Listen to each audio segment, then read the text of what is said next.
So we want to thank everybody for coming out tonight. We appreciate you coming to show your support for your community and ask questions of the candidates and be informed for the upcoming vote. The ballots, you should have them. Already they were mailed this week. If you don't have them yet, they'll be coming this week. So we're going to start with an inspirational or motivational message from Howard Crawford, and then we'll go to a pledge by Juliet Funk. Our timers today are Marin Crawford and Madison Lott, and all these kids are with the Youth City Council, so we appreciate them coming to help us. So we'll go from there, and then I'll introduce our moderator. I was thinking today, there is a quote from the prequels in Star Wars. Qui-Gon Jinn is talking to Anakin, and he says, "Your focus determines your reality." And while this may have been said in a galaxy far, far away, it can hold a lot of meaning to us. You have to be focused on your goals if you want to make them your reality. You can't just be like, oh, hey, I want to go be the mayor, and then not do anything about it and go play Mario Kart for the rest of your day. You have to go and actually focus on what you want to achieve if you want to make it your reality. So always be looking for ways to achieve what you want to do, or it's never going to happen and sit there collecting dust like a fancy little bobblehead you have in your closet.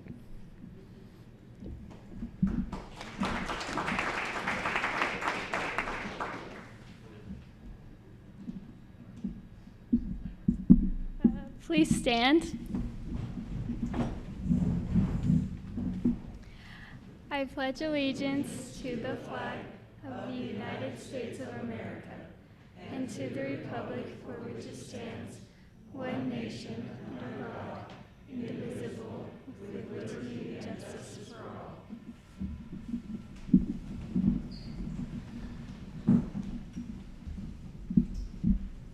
Okay, so let me kind of just outline how this is going to run tonight. We'll start with our two mayoral candidates. They'll each have 2 minutes to kind of have an opening remarks. And then with each question, they'll have 1 minute to answer. And at the end of the questions, they'll have another 2 minutes for closing remarks. Once we're done with that, the same will repeat for City Council. We'll just kind of reset everything and start with City Council. So our moderator for tonight is Craig Conover. He currently works at the Daily Herald. He sent me a nice, big, long bio, which I'm not going to read again. Sorry, Craig. But he has served on Springville City Council. He's running again this year for Springville City Council. He's worked with Daily Herald. He's been an avid chamber member over in Springville for a very long time. So we're grateful that he can come and help us out tonight. So, all right, I guess we'll just get started.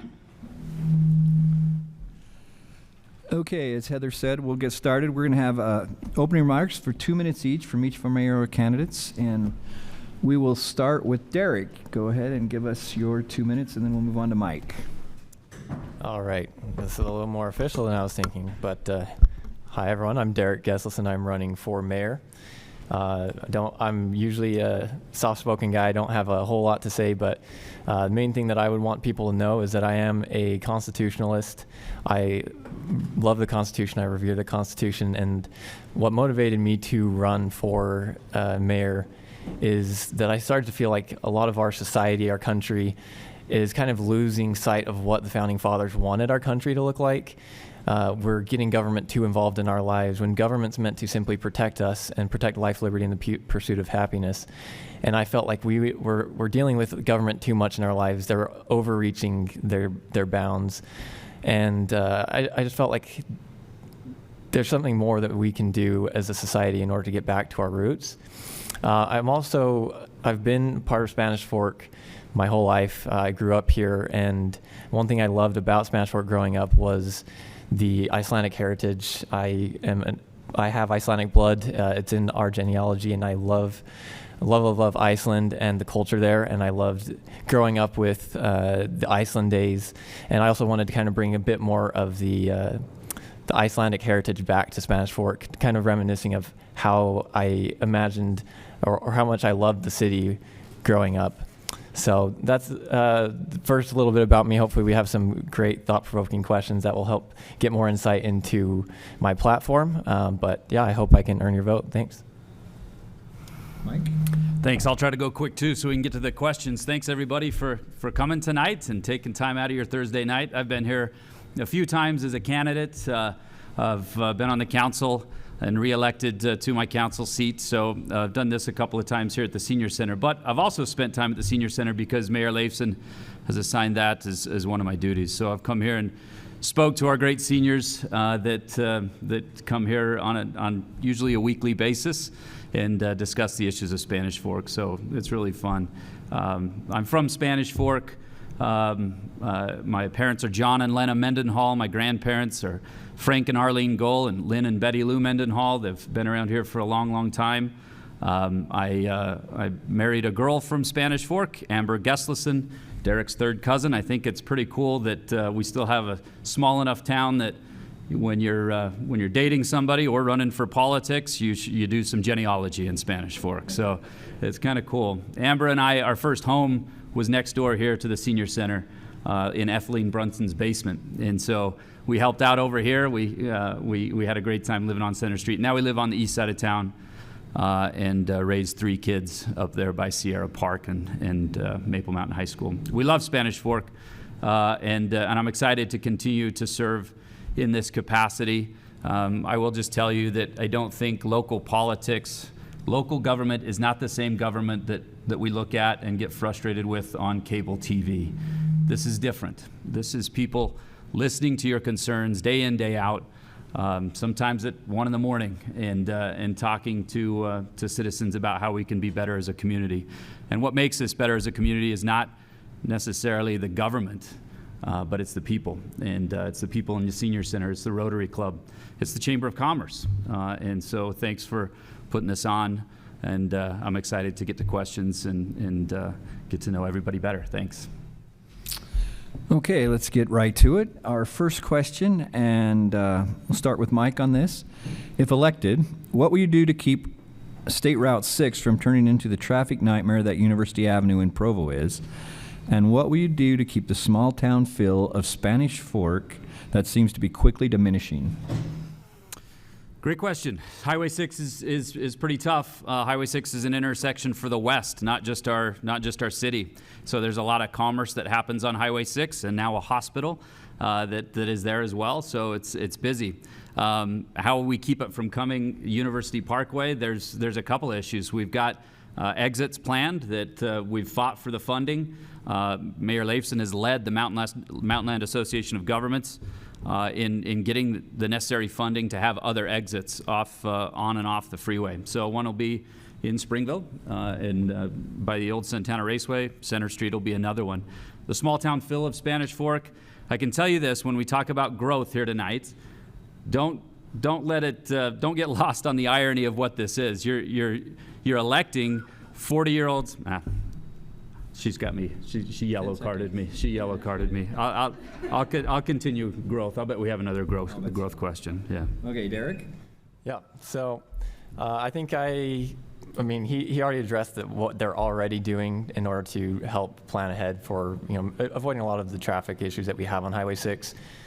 In preparation for running for mayor, I met with urban city planners to kind of figure out what they think is the best approach in order to alleviate a lot of the issues we have with traffic in the city.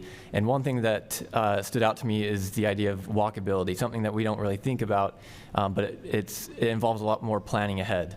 So just trying to find ways that we can get the necessities within a walkable distance to people, like laundromats and grocery stores and a few other things, will minimize the amount of time people feel the need to hop in their car and go drive down to Canyon Creek, right, and go down to the Walmart or whatever the case may be. If we can make things in a more walkable distance throughout different areas of Spanish Fork, I feel like that will really help alleviate a lot of the traffic that is on Highway 6 and other parts of the city as well. Now, obviously, as he had mentioned, not everyone who's going on Highway 6 is just a Spanish Fork resident. They're traveling through, but I think that's a good start. Okay, we'll go back to Derek with this question so that we don't always start with Mike. Spanish Fork is becoming more and more expensive to live in. How are you going to be an advocate for the permanent residents who are worried about rising property taxes? Well, it's not just Spanish Fork, it's all of Utah. Utah's a hot place to be because we're in Silicon Slopes. It's, I think there was a few years ago poll that was done to see what's the best place to live in the country. And so I think Spanish Fork came in second in the whole country because we have the shortest distance to commute for your work. We have a high number of people who have graduated from higher education. The average income is really high. So people are going to come here regardless.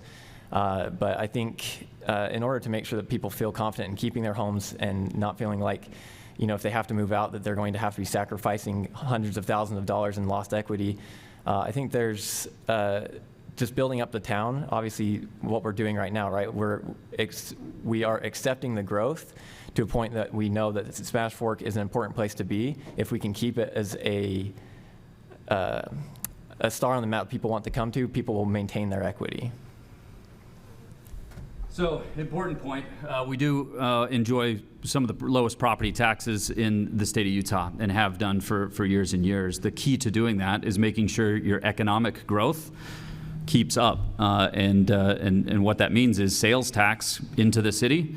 Every dollar in sales tax is a tax you don't have to pay in your property tax to run essential services of your city. And so we've been focused on that. We've been focused on that in the last decade, and you can see the results of what that is. An interesting fact, these are round numbers here, but I can tell you that it used to be pretty big deal if we got $1 million a year in sales tax in Spanish Fork. Right now, we're trending $1 million a month in sales tax in Spanish Fork. That's different. That blesses the lives of many people, not just businesses in the community, but half of those people that contribute to sales tax in Spanish Fork don't live here, and so we don't have to serve them a whole lot either. And so, economic vitality is what's important to keep those property taxes low and somewhat keep things affordable in Spanish Fork as well. Okay, on question number 3, Mike, can you explain your core values and how you would apply them to representing the citizens of Spanish Fork? Yeah, core values. Growing up here, you're definitely have roots of heritage of where you came from, family, which translates into family. A lot of that translates into faith for me and my family, and so that's where decisions come from me. It also comes from living in a free society. My ancestors fought and bled, and some died for this nation and for the freedoms we enjoy. And so I always have that in my mind of what's important, how to continue to remain free in the society that we live in. And so that's kind of top of mind, and that's the core values that I have in government. Well, one of the great things about a democracy is that if your values don't align with mine, then you can vote me out, right? But I'm not going to pretend to be someone that I'm not in order to just get elected. My values, I hope, that do align with the citizens of this town are those of constitutionalism and freedom. So that's one thing that I've already alluded to. It is one of the big reasons as to why I wanted to run for mayor, is I want to focus on getting government out of our lives, letting people just live their lives, and of course also minimizing our tax burden. Now, bringing in various new businesses can help with that, but also I think one of the issues that we overlook with government is not that we don't have enough money through taxes and other means, but it's that we spend too much. And so that's one of my ideals, is to minimize the spending that we do, especially on things that government was never meant to get involved in. Okay, thank you. We'll go to question 4. I think this is one that Heather found somewhere. It was submitted. I'm going to ask a little bit more too. And we'll start with you, Derek. Who mows your lawn and why? Trying to think of the intent behind this question. I do not have a lawn. I purchased the house in March. I finished my sprinkling system last month, and I do not have a lawn. I think the intent is to, I guess, kind of see how people are helping small businesses, and of course, I'm a big advocate for small businesses. I think that's one of the hard things about 2020 is people started to decide who's essential and who's not essential, and it was devastating to small businesses. Thousands of small businesses across the country are shut down, and big businesses just got bigger. And so I think the intent in my view is how would I focus on helping small businesses. And for me, number one is I'm not deeming anyone as essential or non-essential. The market will decide who should be remaining in the market. Thank you. Mike? Amber mows our lawn at the Mendenhalls, and it's not by my order. It's because she likes to do it, and she puts her headphones on, she does her thing. So it's pretty cool, actually. That is cool. I'll take the time I have left. When you listen to the candidates tonight, not just us, but the council candidates as well, growth is at the top of mind. You heard Derek, he just has a relatively new house. That's the case with everybody up here. Everybody is in their 40s or 20s and relatively new homes in Spanish Fork. And so when we start talking about growth in Spanish Fork and the solutions to growth, remember, you're looking at the problem. we are growth, right? We have homes on what were farm fields 10 years ago, most of us except for the Marshalls. And so remember, when politicians will promise, they're usually pandering to what problems with growth are. Leaders will listen and learn from people and make wise decisions about growth, which I know is on the top of people's mind. Oh, yeah. Thank Probably you. the next question. Very good. Okay, next question, starting with Mike. Can you explain your decision-making process when you're required to make a decision about something that is new to you? Great question. Yeah, in council, you get an agenda before when it's made public to the public as well. So we just got an agenda that you can go online and look for next week's council meeting. You look over that agenda.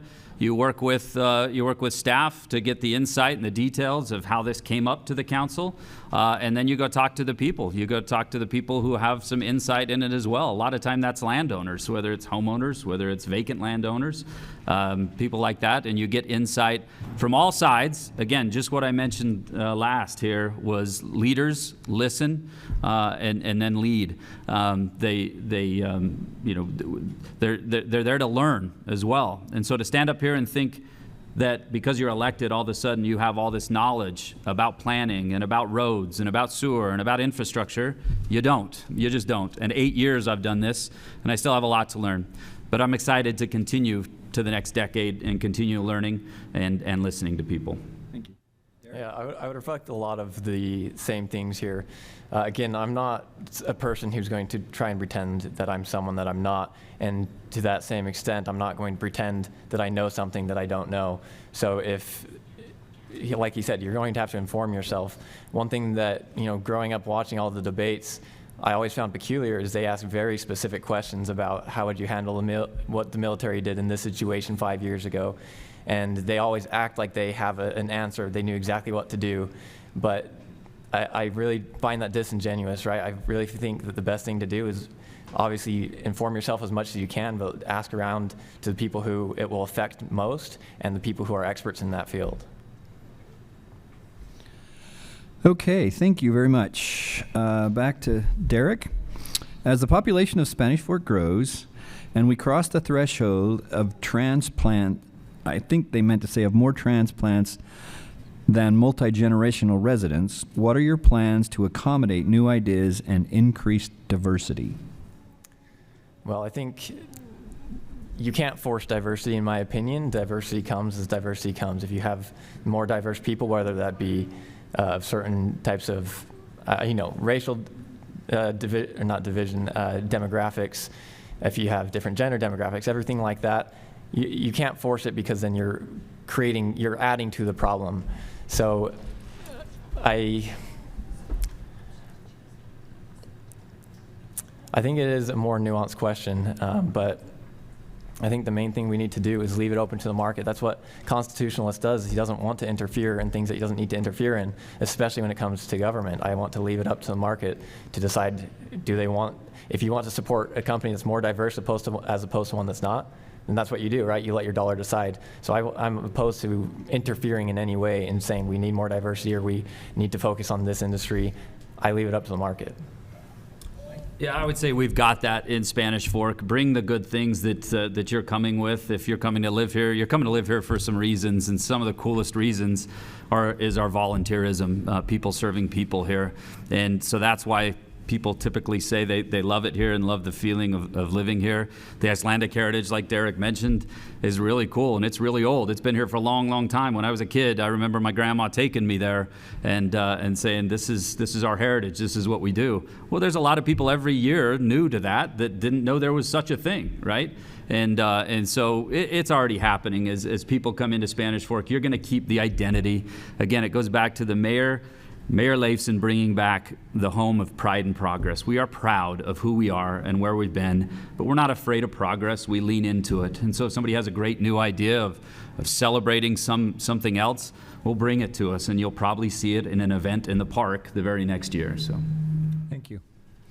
Okay, I have one question that came just for Derek, so we'll let him answer that, and then we'll allow each of you. We'll come back to Mike for a 2-minute wrap-up, and then back to you, Derek. Is that okay? Sure. So that question is, how do you plan to keep up parts of the city, grass mowing, dog barking, multiple cars at the residence, some that run parked on the lawn, some licensed, some not, some parked on the curb, and not for months, sometimes years. Existing council members and mayor haven't done a very good job of that. Well, I think there's already some laws in place for parking too long without moving a vehicle, but again, I'm generally opposed to a lot of government intervention, but there is a certain point where, again, life, liberty, and pursuit of happiness are the main goals. There are points in which someone, parking in front of your house for a long period of time may infringe on some of those rights to some extent. Again, I'm not one to try and get involved more than what I should. I would say we need to kind of leave that up to people. I think people are pretty good at, I think sometimes we assume the worst in people, and I like to assume the best in people. And I think leaving it up to themselves to figure out how to deal with issues without the government having to be involved is really the best approach. Okay, Mike, you have 2 minutes to wrap things up. all right, 2 minutes. Thanks again for coming, everybody. I'm excited to continue this next phase of public service. It's been a blast doing it the last 8 years. It was fun before it. I moderated one of these when I was the chamber president 11 years ago, and those candidates were great. They had great ideas as well. The candidates here tonight have great ideas, and that's what it is in Spanish Fork. You have great people coming together with great ideas, and you hash them out, and then you go with what's best. I love this city. I love the heritage that is this city. I can promise you again that, like Derek mentioned, government isn't going to solve every ail in your life, and it's not designed to. You don't want it to either. But get involved and help each other out. That's what our community is about. That's why people love living here. That's why I'd be honored to take the endorsement that I have of, I think, Mayor Leifson, the whole council. Well, I know Mayor Leifson, he told me, but the rest of the council in Spanish Fork, and I think every mayor in Utah County has endorsed me to serve in this role. And that simply means that I have some experience of doing this, and that experience is going to carry us forward into the next 10 years, and it's going to be just as great as the last 10 years. I'm Mike Mendenhall. I'm running for mayor of Spanish Fork, and I'd sure appreciate your vote. Thank you. Derek?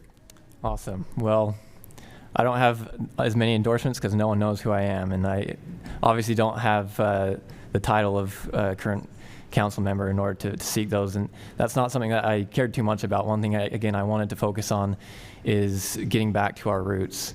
One thing that some people may look at me and think, okay, he's younger, he may have more of these millennial ideals. A lot of people like to make fun of the millennials, myself included. But just because I am the youngest person that you're going to see on this stage today doesn't mean that I have these new crazy ideas. I believe in the old ideas that the Founding Fathers based this country on, and I hope that I can bring that type of spirit back into society. Obviously, this is such a small scale, and I think regardless of who wins, everyone's going to be happy in Spanish Fork. It's a great place to live, but I just hope that that's something that I can iterate to people, is that the ideals of our Founding Fathers are things that we need to focus on, we need to bring back, and we need to put the Constitution first as opposed to thinking, how can government help me, right? I have said this many times. One of my favorite movies is called V for Vendetta, and within that movie, they say, people should not be afraid of their governments. Governments should be afraid of their people. And that's kind of the intent of how the Founding Fathers wanted the government to be. It should be small. It should be there to protect us. We should have the military and police. But that's it. We don't need them getting involved in health care and all these other things. And so I just want to start bringing that type of ideals back into society, people to start thinking more along the lines of constitutionalism in politics as opposed to left versus right, Republican versus Democrat. Everyone should be focused on the Constitution in this country, and that's one thing I want to focus on. Again, my name is Derek Gesselson. I'm running for mayor. Appreciate you guys coming here and appreciate the time. Thanks. All right, thank you. Well, that'll wrap up the mayor portion, and we'll move on to getting the city council up here and having city council questions.